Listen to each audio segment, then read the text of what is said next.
गोरेगावमध्ये माजी सैनिक स्नेह मेळावा. पारनेर तालुक्यात आजी माजी सैनिक एकवटले. पारनेर. देशाची सेवा करून गावात समाजात आल्यावर माजी सैनिकांनी गावातील व इतर सामाजिक प्रश्न सोडवण्यासाठी पुढाकार घ्यावा असे आवाहन ज्येष्ठ समाजसेवक अण्णा हजारे यांनी केले. गोरेगाव येथे माजी सैनिक संघटनेच्या वतीने स्नेह मेळावा आयोजित करण्यात आला होता. कर्नल साहेबराव शेळके म्हणाले, माजी सैनिक निवृत्त झाल्यानंतर त्यांनी रोजगार पाहावा किंवा शेती करावी. आपण सध्याच्या जास्तीत जास्त युवकांनी सैन्यात भरती व्हावे यासाठी मार्गदर्शन मेळावे आयोजित करत आहे. तसेच सैनिकांना सहायता केंद्र पारनेर येथे लवकरच उभारण्यात येणार आहे. माजी सैनिक संघटनेचे राष्ट्रीय अध्यक्ष नारायण अंकुश म्हणाले, जिल्हाध्यक्ष बाळासाहेब नरसाळे यांच्या माध्यमातून नगर जिल्ह्यात मोठ्या प्रमाणावर माजी सैनिकांचे प्रश्न सोडवले जात आहेत. यात आणखी संघटना बळकट करण्यासाठी सर्वांनी एकत्र यावे. यावेळी शहीद जवान, वीर पत्नी, माजी सैनिक, गुणवंत मुलांचा गौरव करण्यात आला. यावेळी पारनेर महाविद्यालय एनसीसी छात्रांनी झांज पथक सादरीकरण केले, तर नगर आर्मर कोअरच्या बँड पथकने सर्वांचे लक्ष वेधून घेतले. जिल्हाध्यक्ष बाळासाहेब नरसाळे यांच्या संघटन कौशल्याचे कौतुक. गोरेगाव येथे हक्काने माजी सैनिकांना एकत्र आणून स्नेहसंमेलन घेण्यासाठी प्रयत्न करणारे जिल्हाध्यक्ष बाळासाहेब नरसाळे, तालुकाध्यक्ष कॅप्टन विठ्ठल वराळ यांच्या संघटन कौशल्याचे ज्येष्ठ समाजसेवक अण्णा हजारे, राष्ट्रीय अध्यक्ष नारायण अंकुशे, कर्नल साहेबराव शेळके यांनी कौतुक केले. लेफ्टनंट कर्नल राजेंद्र निंभारकर यांनी सांगितलं, सर्जिकल स्ट्राईकचा 2016 मधील पाकिस्तानने उरी येथे भारतीय सैन्यावर हल्ला केला तो थरार. यानंतर तत्कालीन संरक्षण मंत्री मनोहर पर्रिकर यांच्या संदेशानुसार आम्ही सर्जिकल स्ट्राईक राबवले आणि पाकिस्तानच्या हद्दीत जाऊन 10 मिनिटात 80 अतिरेक्यांचा खात्मा केला, असा थरार लेफ्टनंट कर्नल राजेंद्र निंभारकर यांनी सांगितला. यावेळी कर्नल साहेबराव शेळके, माजी सैनिक संघटनेचे राष्ट्रीय अध्यक्ष नारायण अंकुशे, जिल्हाध्यक्ष बाळासाहेब नरसाळे, पारनेर तालुकाध्यक्ष कॅप्टन विठ्ठल वराळ, गोरेगाव सरपंच सुमन तांबे, अण्णा नरसाळे, संतोष तिवटे, दादा पठारे, संदीप गट, विकास गाडगे, रवींद्र रोकडे, बाळासाहेब गुंजाळ, पंढरीनाथ मोरे, शांताराम तरटे, संतोष तरटे, अंबादास तरटे, बाळासाहेब नरसाळे, गणेश वाखारे, संदीप नरसाळे, संतोष चालके, सोपान पवार, बबन दिघे, विश्वनाथ लामखडे, शांताराम कारखिले, शिवाजी महादू कारखिले, टाकळी ढोकेश्वर सैनिक, कमलाकर बेलोटे, संतोष रोहकले, मारुती पोटघण, भाऊसाहेब भुजबळ, गोरेगावचे भगवान नांगरे, किसन नरसाळे, बाबा तांबे, संजय वागचौरे, वामन चौरे, सोन्याबापू नरसाळे, बाबा पानमंद, विलास लष्करे, बापू तांबे, जालिंदर नरसाळे, वामन नरसाळे, विजय पोटघन आदी उपस्थित होते. प्रतिमा आपण लावले. अमर जवान ज्यांनी जे शहीद झाले अशा शहीदांना मी वंदन करतो, नमन करतो. आणि वेळ जास्त झाल्यामुळे मी आधी काही बोलत नाही, फक्त आग्रह झाला म्हणून 2 शब्द बोलतो. मी एक सैनिक होतो. आज तुम्ही सैनिकांनी बरंचसं काही बोलले. मी पण एक सैनिक होतो. 1965 मध्ये भारत आणि पाकिस्तान युद्ध झालं. माझ्यावरती हवाई हल्ले झाले. माझ्याबरोबरचे सर्व लोक शहीद झाले. मी वाचलो. इथे गोळ्या लागल्या. एवढा गोळ्या लागून मी वाचलो. हे डोळ्याने पाहिलं. माझं मरण मी पाहिलं. आणि मी ठरवलं की आता पुनर्जन्म आहे. आता नवीन जन्म गाव, समाज आणि देशाची सेवा करायची. ठरवलं की लग्न करायचं नाही. लग्न करावं तर चूलपणाने वेळ जायचं. म्हणून मी ठरवलं की लग्न नाही करायचं. गाव, समाज आणि देशाची सेवा. आज ती सेवा चालू आहे. ती सेवा करत असताना अमेरिका, दक्षिण कोरिया, कॅनडा यांनी अनेक अवॉर्ड दिले. अमेरिका, दक्षिण कोरिया, कॅनडा, ते जे अवॉर्ड मिळाले त्या अवॉर्डाची रक्कम त्याच्या व्याजातून 10 लाख रुपये दरवर्षी व्याज येतं. ते जे व्याज आहे तर त्याचे 10 लाख रुपये व्याज येतं. मग त्याचा मी शोध घेतो, कोण माणसं अशी आहेत की समाजासाठी आपलं जीवन समर्पित करणारे, त्यांचा शोध घेतो.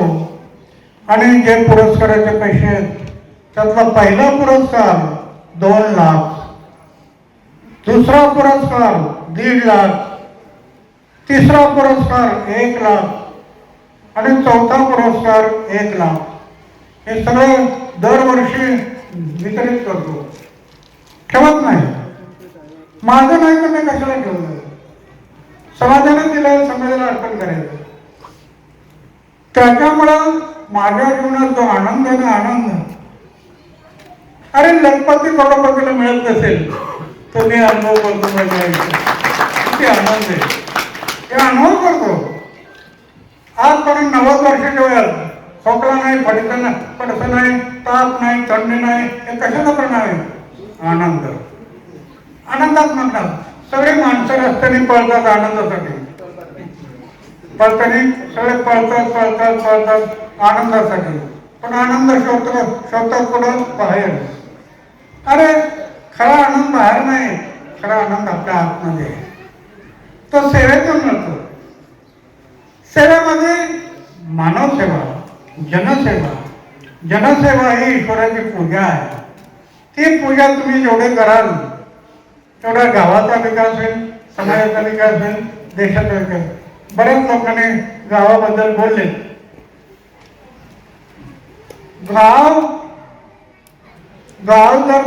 गाव बदलल्याशिवाय देश बदलणार नाही. गांधीजी म्हणत होते गावावरून देशाची परीक्षा, गावावरून देशाची परीक्षा, गावाची भंगता अवदशा येईल देशा. गावात भंगले तर देशाला भविष्य मिळेल. म्हणून आम्हाला पहिलं आपला गाव, समाज आणि देश याचा विचार करावे. तो मी करत आलो. आज माझ्याकडे मंदिरात राहतो, झोपण्याचा एक बिस्तर आहे, जेवणाचं एक ताट आहे. काही ठेवलं नाही. माझा बँक अकाउंट कुठं असतं माहीत नाही.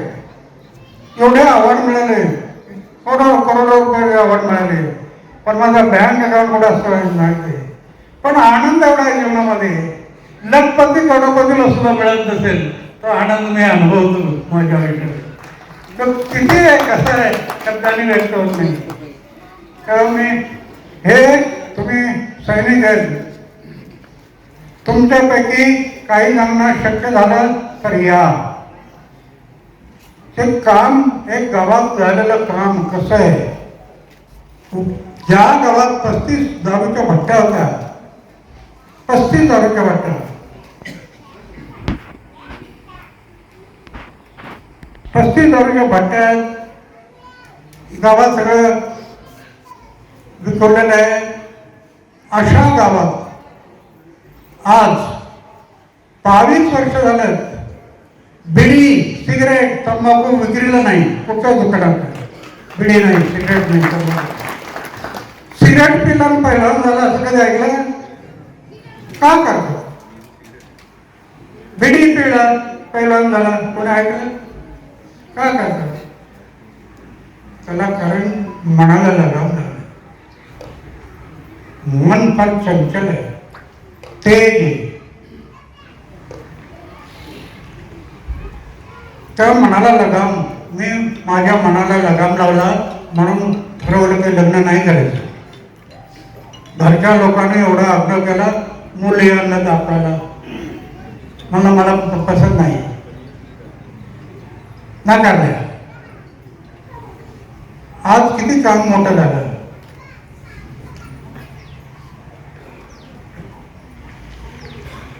सहा कायदे आले, 6 कायदे.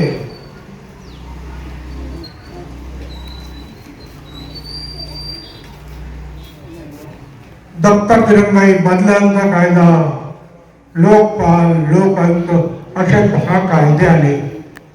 सगळं देशासाठी, नुसतं गावासाठी नाही, देशासाठी. एवढा मोठं काम झालं.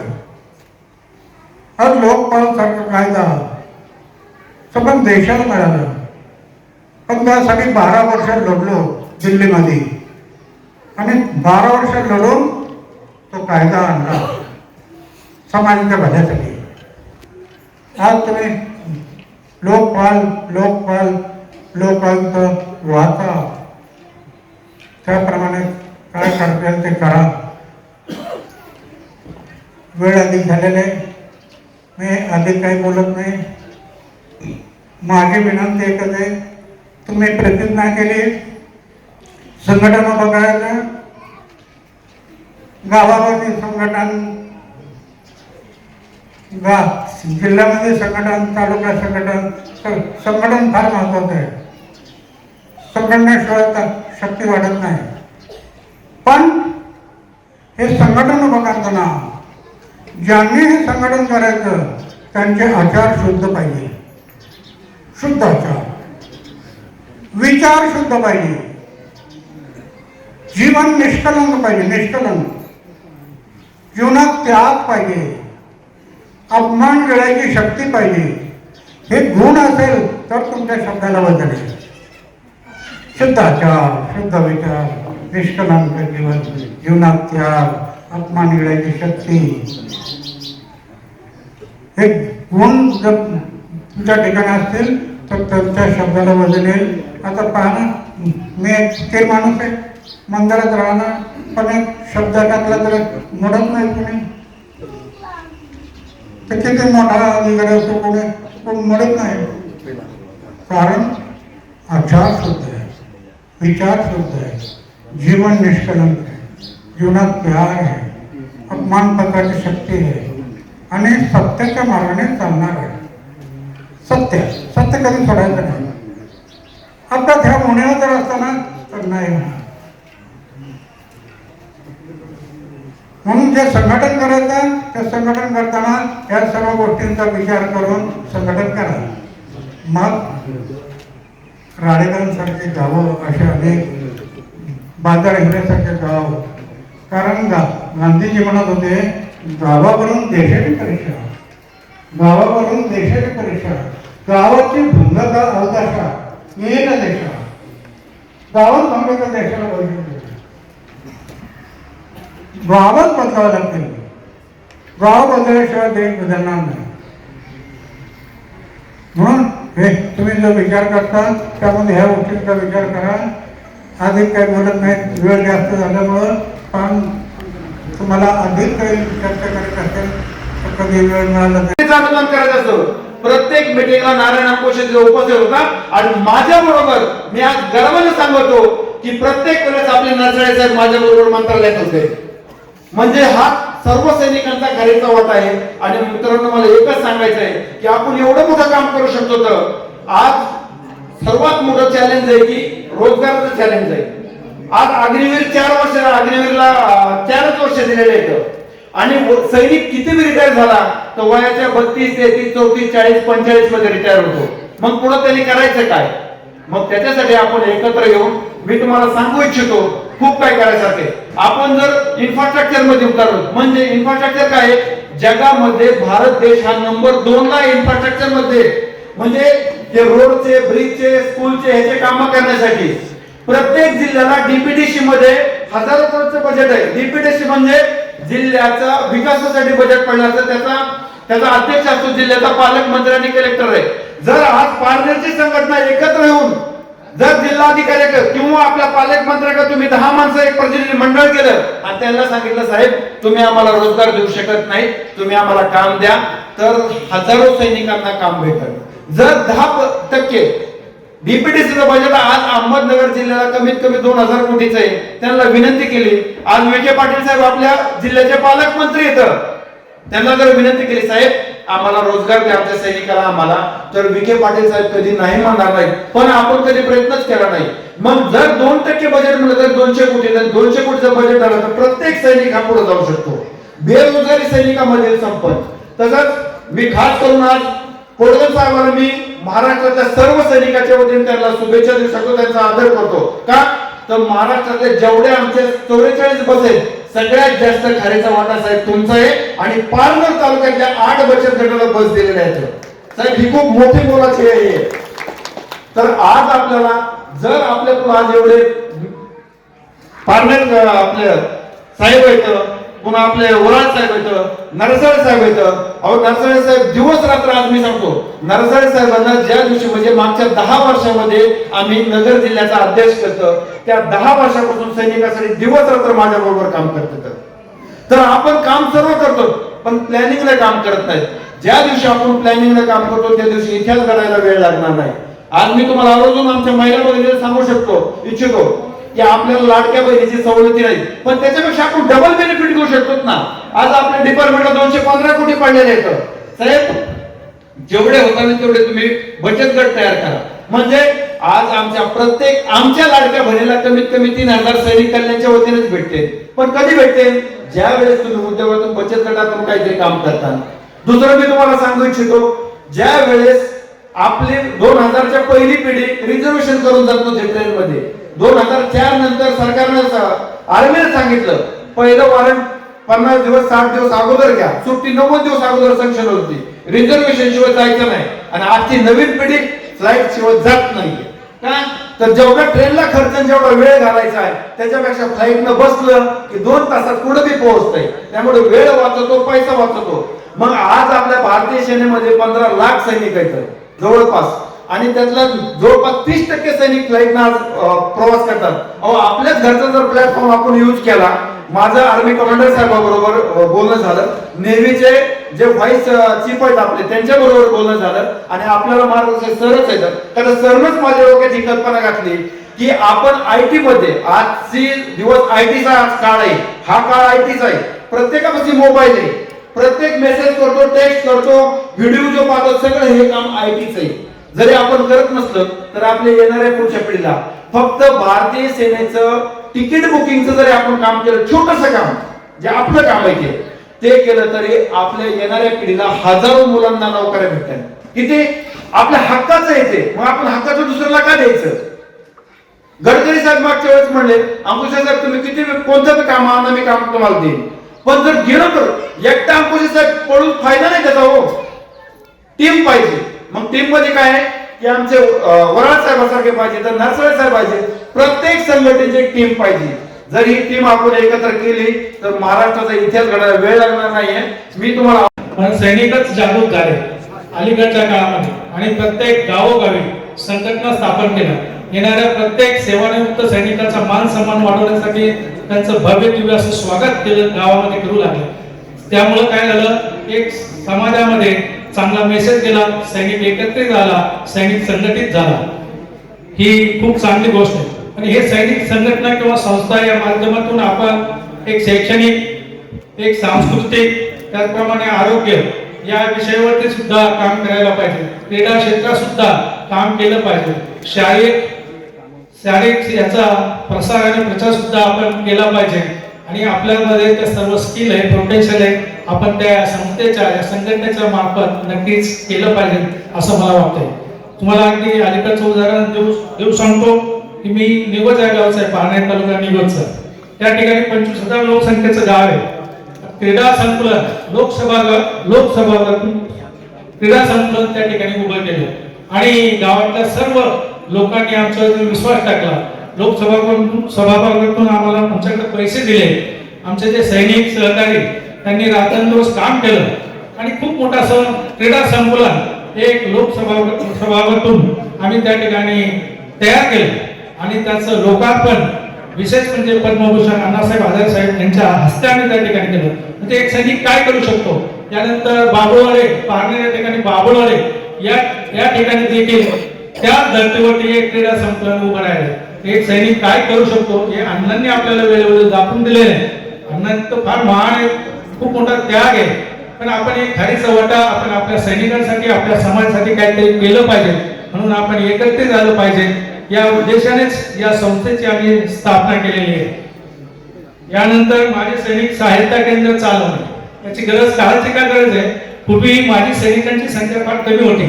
आता आपण पाहिलं 62, 65 आणि 71च्या युद्धामध्ये ज्यांनी काम केलं आणि या देशाच्या संरक्षणामध्ये भरीव असं काम केलं, त्यावेळेचे जे सैनिक होते अशिक्षित होते, त्यांना शिक्षणाचा अभाव होता. आणि या सैनिक कल्याण अधिकारी जिल्ह्याच्या ठिकाणी ऑफिस आहे, आणि काही जे वयस्कर जे सैनिक आहेत त्यांना त्या ठिकाणी पोहोचू शकत नाही, म्हणून प्रत्येक तालुक्याच्या ठिकाणी एक सैनिक सहायता केंद्र चालू झालं पाहिजे असा प्रस्ताव कर्नल सलगे साहेबांनी शासनाला दिलेलाच आहे. परंतु आम्ही आमच्या लेवलला नारायणगाव या ठिकाणी एक सहायता केंद्र चालू केलेलं आहे आणि त्याचप्रमाणे पारनेर या ठिकाणी सुद्धा ऑफिस आणि सहायता केंद्र लवकरात लवकर चालू करणार आहोत. त्याचप्रमाणे आपल्या देशाचा अभिमान स्वाभिमान वाढवण्यासाठी आणि तो जागृत ठेवण्यासाठी, जसं की आपण सर्वांनी पाहिलेलं आहे की पूर्वी 62, 65, 71 युद्धापर्यंत काही असं मीडिया वगैरे काही नव्हतं, पण त्यानंतरच्या जेवढ्या लढाया झाल्या असतील, कारगिल असेल, ऑपरेशन सर्जिकल स्ट्राईक असेल, सिंदूर असेल, त्याचं प्रत्यक्ष प्रात्यक्ष आपल्याला पाहायला मिळालं. आणि ते आपण आज जसं की 26 जुलै कारगिल दिवस साजरा करतो, त्याचप्रमाणे 71ची लढाईची आठवण म्हणून 16 डिसेंबर हा आपण विजय दिवस म्हणून साजरा करतो. परंतु प्रत्येक तालुक्याच्या ठिकाणी एक युद्ध स्मारक असलं पाहिजे, जेणेकरून सैनिकाचा स्वाभिमान अभिमान हा तेव्हाच राहील. सैनिकाला निरंतर सर्व समाज डोक्यावरती घेतल्याशिवाय राहणार नाही. त्यासाठी प्रत्येक तालुका लेवलला एक युद्ध स्मारक बनलं पाहिजे अशी आमची प्रामाणिक इच्छा आहे. त्याचप्रमाणे सैनिकांना येणाऱ्या अडचणी सोडवण्यासाठी आपण नेहमीच प्रयत्नशील राहायला पाहिजे. सैनिकाला सहसा काय अडचणी येतात, तर शासकीय कामामध्ये अडचणी येतात किंवा काही वेळेस अनेक ठिकाणी अडचणी येतात. तर अशा ठिकाणी ज्यावेळेला तुम्ही खरंच त्यांच्यावरती अन्याय होत असेल आणि तुम्ही संघटित असेल, तर तुम्ही जे अधिकारी महसूलमध्ये असतील किंवा पोलीस प्रशासनामध्ये असतील, तर त्यांना आपण आपलं निवेदन देऊ शकतो, आपल्या सैनिकाची आपण बाजू मांडू शकतो. हे कार्य सुद्धा आपल्या अडचणीच्या वेळेमध्ये आपण या संघटनेमार्फत करू शकतो. असे अनेक उद्देश डोळ्यापुढे ठेवून याही पलीकडे मी सांगेल की मी तर सर्व्हिस मध्ये होतो 93 ते 97 एनडीए घडत असल्या या ठिकाणी इन्स्पेक्टर, त्याही काळामध्ये आम्ही अण्णांना म्हणजे मोठे अण्णांना हे करून अण्णा सुरुवातीला नको म्हणत होते. अण्णा म्हटलं सातारा या ठिकाणी सैनिक बँक असू शकते, तर पारनेर या ठिकाणी तुमच्या आशीर्वादाने सैनिक बँक स्थापन होऊ शकते. अण्णांनी 2-3 वेळेस नकार दिला, पण 44 होकार दिला आणि त्यांच्या आशीर्वादाने रिझर्व्ह बँकेने आपल्याला पारनेर तालुक्यामध्ये सैनिक बँक दिली. आज अवस्था अशी आहे की त्या सैनिक बँकेकडे सैनिक हा भेटतच नाही. त्याचं कारण आपण ती दुसरीच ताब्यात घेतलेली आहे. ठीक आहे, त्याच्यासाठी आपण संघटित नाही. दोष आपला आहे, दोष त्यांचा नाही. त्यांनी संधीचा फायदा उचलला. त्यासाठी सैनिको जागे व्हा. भरपूर काय आपल्या पूर्वजांनी करून ठेवलेले, अण्णांनी करून ठेवलेले, फक्त आपण एकजूट व्हा, ताकदीने उभे राहा आणि ही संघटना सैनिकांची आहे, सैनिकांसाठीच त्याचा वापर झाला पाहिजे असे मी कळकळीने सांगतो. येणाऱ्या काळामध्ये तुम्ही संघटित असाल तरच तुम्ही टिकू शकता. एकतेमध्ये खूप खूप ताकद आहे. ठीक आहे. सेंटर वरून आलेला आपली पार्टी गोरेगावचे कार्यकारी मंडळ, ग्रामस्थ आणि विद्यार्थी मित्रांनो, आज आपल्यासाठी फार महत्वाचा आणि अभिमानाचा दिवस आहे की आपण ह्या कार्यक्रमाच्या निमित्ताने सगळे एकत्र आलेलो आहोत. कार्यक्रमाला उपस्थित वीर नारी, वीर माता, वीर पिता, माझ्या समोर बसलेले सिनियर आणि मॅच्युअर्ड आर्मीचे अनुभवी अधिकारी,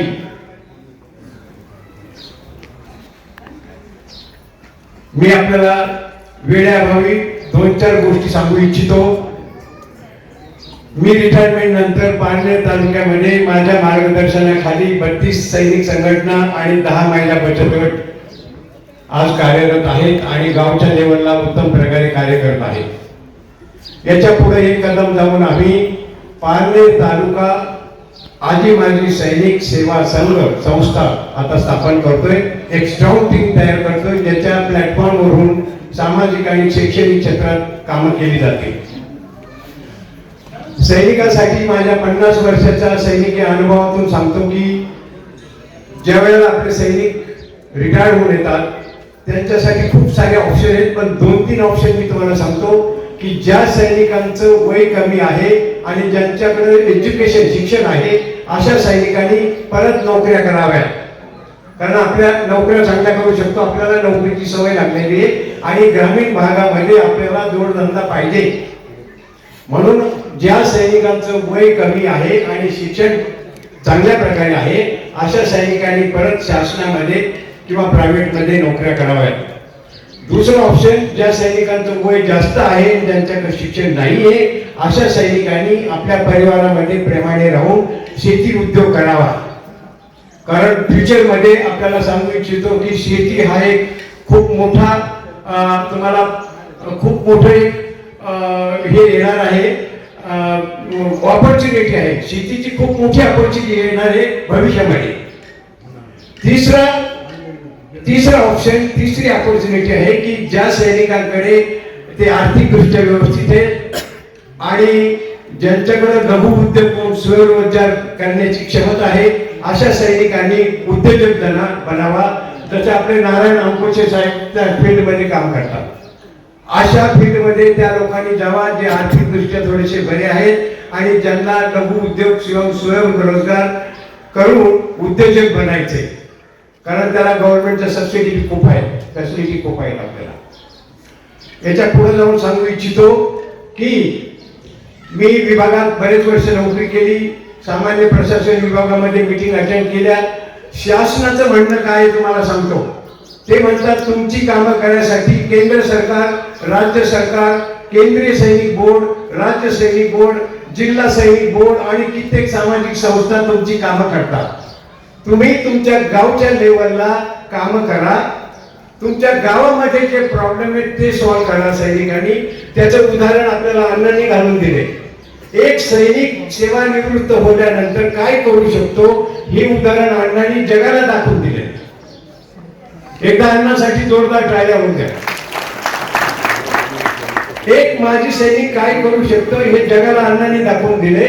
तर आपली जिम्मेदारी आहे की आपण आपापल्या गावामध्ये, आपापल्या क्षेत्रामध्ये किंवा जास्तीत जास्त आपल्या तालुक्यापर्यंत ग्राउंड लेवलला आपण काय काम करू शकतो ते करायला पाहिजे.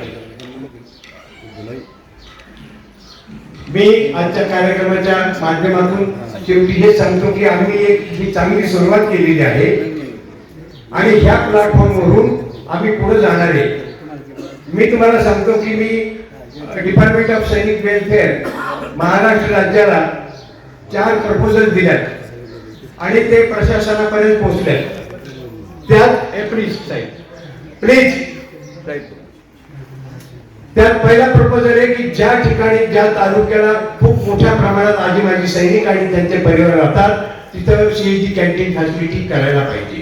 जसे आता त्यांनी सगळ्या जीओसी साहेबांनी सांगलीला, रायगडला आणि कराडला नवीन कॅन्टीन चालू केले. दुसरा प्रपोजल आहे की आता प्रत्येक तालुक्याला मल्टी स्पेशालिस्ट हॉस्पिटल झाल्यात, तर प्रत्येक तालुक्याला ECHS चे इम्पॅनल हॉस्पिटल व्हायला पाहिजे. पॉलिक्लिनिक नाही होणार कारण ते थोडं अवघड आहे, पण इम्पॅनल हॉस्पिटल होतील म्हणजे म्हाताऱ्या माणसांना तालुक्याच्या ठिकाणी किंवा जिथं जास्त फौजी आहेत त्या ठिकाणी त्या इम्पॅनल हॉस्पिटलला आपलं ट्रीटमेंट करता येईल. आता तुम्हाला उदाहरण सांगतो, नारायणगावला आता आम्ही एक इम्पॅनल हॉस्पिटल काढतोय. जुन्नर पासून पुण्याला खडकीला याला 120 किलोमीटर आहे अंतर. 120 किलोमीटर ते म्हातारी माणसं बसनी येतात आणि खडकीच्या MH मध्ये ECHS मध्ये ट्रीटमेंट घेतात. आजची परिस्थिती ही आहे. तर अशा ठिकाणी जिथं मोठी सैनिक संघटना आहे, जिथं फौजींची संख्या जास्त आहे अशा ठिकाणी इम्पॅनल हॉस्पिटलची स्थापना झाली पाहिजे. तिसरा प्रपोजल आहे की प्रत्येक तालुक्याला सैनिक सहायता केंद्र चालू झाली पाहिजेत. म्हणजे जी ऑनलाईनची कामं आहेत ती सैनिक सहायता केंद्राच्या माध्यमातून प्रत्येक तालुक्याला किंवा ज्या ठिकाणी फौजींची आणि त्यांच्या परिवारांची संख्या जास्त आहे अशा ठिकाणी होईल. त्यासाठी उदाहरण म्हणून मी माझ्या गावाला 2 वर्षापूर्वी पहिलं सैनिक सहायता केंद्र महाराष्ट्रात चालू केलं आणि आज 2 वर्ष झाले ते उत्तम प्रकारे काम करते. सगळ्या प्रकारची ऑनलाईनची कामं आमचे क्लर्क करतात आणि ऑफलाईनची कामं मी करतो. एक प्लॅटफॉर्म बनवलाय. आता दुसरं सैनिक सहायता केंद्र कारेगाव MIDC ला काढले, तिसरं नारायणगावला काढले आणि चौथं आता आम्ही पारनेरला काढणार आहे. उद्देश आहे की सैनिक सहायता केंद्राच्या मार्फत ऑनलाईनची सर्व कामं इथूनच होतील. म्हणजे वयस्कर माणसांना 50 किलोमीटर अहिल्यानगर किंवा 100 किलोमीटर पुण्याला जायची गरज नाही. आणि तो प्लॅटफॉर्म तयार केल्यानंतर तिथून विविध प्रकारची कामं माझी सैनिकाला माहिती मी कसा प्लॅटफॉर्मवरून कामं करतो की तिथं त्या प्लॅटफॉर्मवरून वृक्षारोपण, सफाई अभियान, inter school sports competition, medical camp, yoga camp organise करतो. त्याचप्रमाणे आता मी एक अभियान काढले की ग्रामीण भागातल्या मुलामुलींना जास्तीत जास्त सैनिकी सेवेत जाण्यासाठी काय काय ऑपॉर्च्युनिटी आहेत अशा प्रकारचं माझं अभियान चाललंय. 10 जिल्ह्यात चाललंय. आणि मला सांगायला आनंद होतो की मागच्या अकॅडमिक वर्षी मी 52 कॉलेज आणि 40 हायस्कूलला माझे सेमिनार झाले आणि 92,000 मुलामुलींनी ते सेमिनार अटेंड केले. आणि त्या कामासाठी मला जिओसिंगची सदर्न कमांडचे जनरल साहेबांनी वेटरन अचीवमेंट अवॉर्डने मला सन्मानित केले. आणि ही अशा प्रकारची कामं आपली प्लॅटफॉर्म म्हणून आपण करीत राहायची. खास कर ग्रामीण भागातले जे विद्यार्थी आहेत त्यांच्याकडे पोटेन्शियल खूप आहे, पण त्यांना मार्गदर्शन नसल्यामुळं सैनिकी सेवेत जाण्यासाठी त्यांना ऑपॉर्च्युनिटी भेटत नाही. ते प्रयत्न करीत नाही कारण माहीतच नाही. जोपर्यंत माहीत होतं तोपर्यंत फॉर्म भरायची तारीख निघून जाते. आणि ह्या अभियानाचा उद्देश आहे की ग्रामीण भागातल्या मोठ्या संख्येने मुला मुलींनी सैनिकी सेवेत जावा आणि जास्तीत जास्त मुला मुलींनी अधिकारी बनावा. ह्या उद्देशाने मी ह्या अभियान चालवले आणि आपण सगळ्यांनी याच्यामध्ये सहयोग करा. सैनिकी सेवेतून देश सेवा सगळ्यात उत्तम सेवा आहे आणि ही देशसेवा करताना सरहद्दीवर जर मरण आलं तर ते सगळ्यात उत्तम मरण आहे. म्हणून मरणाला न भेटा आपण आपल्या विद्यार्थ्यांना ग्रामीण भागातल्या मुला मुलींना मोठ्या संख्येने सैनिकी सेवेत पाठवावं अशी मी सर्वांना एक आवाहन करतो. त्या कार्यक्रमासाठी आलेल्या सर्व मान्यवरांना मी धन्यवाद देतो की ते सगळे वेळ काढून त्या कार्यक्रमाला उपस्थित झाले आणि आमच्या टीमला या कार्यकारिणीला शुभेच्छा देतो पुढील कार्यक्रमासाठी.